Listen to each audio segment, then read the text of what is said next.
Sa kanya lang. Di ba sabi nga ni Maya Baldel, sabi nga ni Maya Valdez, nung patay na si Ate Guy, ni-interview siya, nililibing na si Ate Guy. Habang nililibing si Ate Guy, ini-interview si Maya Valdez, si Mitch Valdez. No? Si Mitch Valdez, ni-interview. Tapos sabi niya, ikinuwento niya, si Ate Guy, napaka-galing umarte, tinototoo niya. Pag umarte yun, parang totoo talaga. Yung binugbog niya ako sa Bulaklak ng City J, yung kahoy, talagang pinukpok sa kanya, nagkalatay-latay daw siya noon. No? Tapos sabi niya, isa pa, si Ate Guy daw,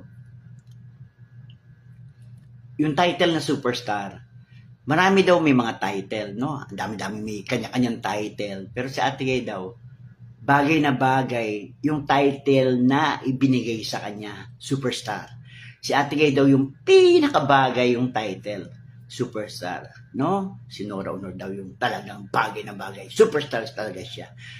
In the sense of the world, di ba? Siya talaga yon. Si Nora Honor talaga yung superstar. Ayan si Miss Valdez na nagsabi niya.